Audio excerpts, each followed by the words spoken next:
Voici les 10 pires entreprises françaises sur lesquelles vous ne devez pas investir en 2025, partie 2. Et en numéro 10, nous retrouvons l'entreprise Eiffage. Donc Eiffage, c'est un groupe de construction et de concession spécialisé dans le BTP, les infrastructures et l'énergie. Sa note à l'art est de 6,6 sur 10. Donc si vous souhaitez savoir comment j'ai établi cette note, eh bien je vous invite à regarder cette vidéo.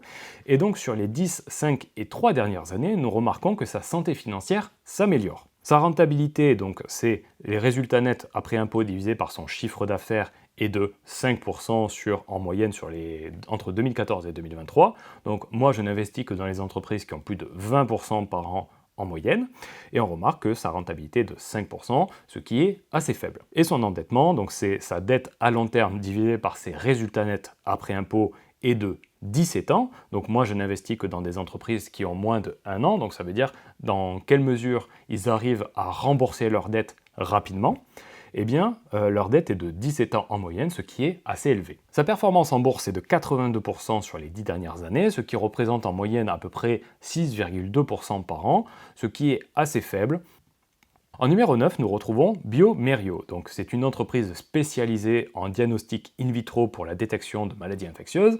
Sa note à l'art est de 6,3, on va dire, et on remarque une certaine tendance ni à la hausse ni à la baisse sur les 10 dernières années. Sa rentabilité est de 10%, ce qui est un peu meilleur que celle précédemment, mais c'est quand même assez faible. Et son endettement est de 1 an, ce qui est très bon pour une entreprise quand même qui est dans le milieu de la santé, ce qui est assez étonnant même. Sa performance sur les 10 dernières années est de 263%, ce qui est assez bien, ce qui représente 13,6% par an. C'est bien, mais on peut faire bien mieux.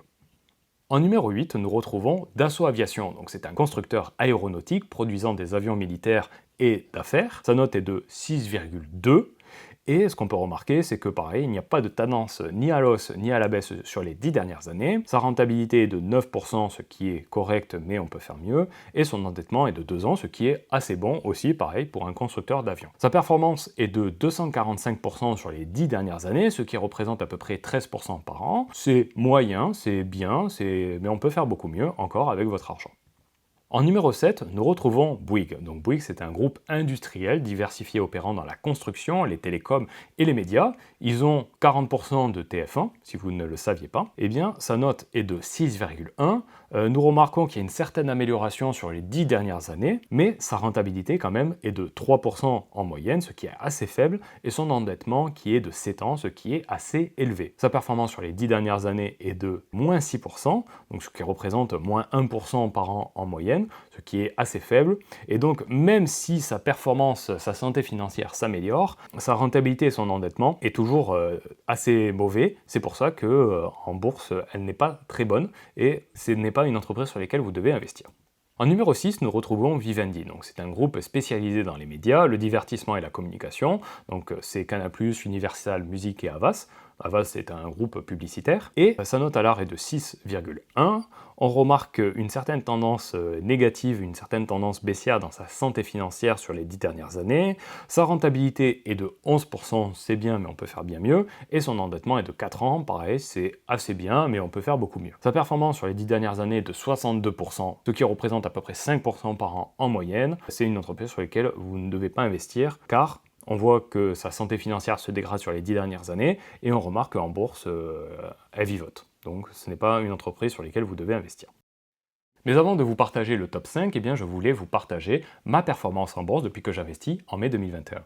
Elle est de 108% depuis le début, donc ce qui représente à peu près 21,6% par an en moyenne. Donc par rapport au CAC 40, c'est une surperformance de plus de 85%, et par rapport au S&P 500, donc c'est l'indice américain, eh bien c'est plus de 30%. Et tout ça en investissant seulement une fois par mois, je ne fais pas de trading. Donc si vous souhaitez en savoir plus sur ma stratégie et les 3 piliers de ma stratégie, eh bien je vous invite à le découvrir en description. En numéro 5, nous retrouvons Bureau Veritas. Donc c'est une société de certification et d'inspection spécialisée dans la conformité et la qualité des normes. Sa note à l'art est de 6,1 sur 10. Et ce qu'on peut remarquer, c'est que sur les 10 dernières années, il y a une amélioration de ses états financiers. Sa rentabilité est de 7%, ce qui est assez moyen, et son endettement est de 7 ans, ce qui est un petit peu élevé. On remarque que sa performance sur les 10 dernières années est de 53%, ce qui représente à peu près 4% par an en moyenne. Il y a beaucoup mieux. En numéro 4, nous retrouvons Michelin, donc c'est un fabricant mondial de pneumatiques et de solutions de mobilité. Sa note à l'art est de 6 sur 10. On remarque qu'il n'y a pas de tendance à la hausse ni à la baisse sur sa santé financière. Sa rentabilité est de 7%, ce qui est assez faible, et son endettement est de 3 ans, ce qui est correct, mais on peut faire encore mieux. Sa performance est de 56% sur les 10 dernières années, ce qui représente un peu moins de 5% par an. Pareil, il y a beaucoup mieux. En numéro 3, nous retrouvons Téléperformance. C'est un leader mondial des services de gestion et de la relation client en centre d'appel. Sa note à l'art est de 6 sur 10.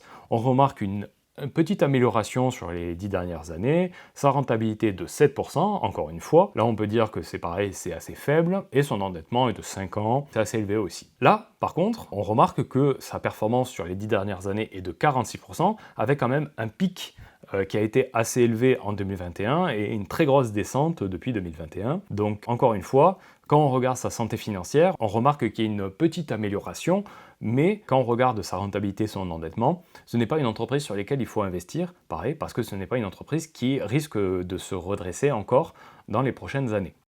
En numéro 2, nous retrouvons Aéroports de Paris, donc ça exploite et gère les aéroports parisiens, que ce soit Charles de Gaulle, Orly ou Le Bourget. Sa note à l'art est de 5,9 sur 10. On remarque une petite amélioration sur les 10 dernières années. Sa rentabilité est de 12%, ce qui est assez bien, mais on peut faire beaucoup mieux. Et son endettement est de 8 ans, c'est assez élevé. Donc, sa rentabilité sur les 10 dernières années est de 5,8%, avec une performance moyenne de 0,6% par an, ce qui est assez faible. Voilà, ce n'est pas une entreprise sur laquelle vous devriez investir. Et en numéro 1, nous retrouvons Sodexo. Donc Sodexo, c'est un multinational spécialisé dans les services de restauration collective et de gestion des installations. Donc sa note à l'art est de 5,8 sur 10, avec une petite amélioration sur les 10 dernières années, mais sa rentabilité est de 3%, ce qui est très faible, et son endettement de 6 ans, ce qui est un petit peu élevé. Sa performance moyenne sur les 10 dernières années est de 12%, ce qui représente 1,17% par an. Donc pareil, ce n'est pas une entreprise sur laquelle vous devriez investir. Et ce que vous devez retenir, c'est que quand on regarde ce top 10, il n'y a qu'une entreprise qui est dans une performance négative, 3 entreprises qui ont une performance entre 0 et 50% sur les 10 dernières années, et 7 entreprises qui ont une performance entre 50 et 300%. Et donc, par rapport aux entreprises qui étaient dans la première vidéo, dans la partie 1, eh bien on remarque qu'il y a beaucoup plus d'entreprises qui ont une meilleure performance. Et c'est pour ça que dans les prochaines vidéos, on va voir d'autres entreprises qui ont une meilleure note à l'art, donc une meilleure santé financière, et par conséquent, en moyenne, eh bien, nous allons voir, j'en suis assez convaincu, que leur performance est bien meilleure, car leur santé financière est bien meilleure. Il y a une certaine corrélation. Et quand on regarde la comparaison avec le CAC 40 qui est sa performance sur les 10 dernières années de 69%, on remarque que voici les entreprises qui tirent le CAC 40 vers le bas. Et donc ça veut dire quoi? Ça veut dire que si vous investissez seulement dans les entreprises qui ont une meilleure santé financière, eh bien c'est pour ça que vous allez avoir une meilleure performance, et c'est comme ça que j'arrive aussi à avoir une meilleure performance. Donc c'est pour ça que si vous souhaitez découvrir ma méthode, eh bien je vous invite à cliquer sur le premier lien en description, et je vous dis à bientôt.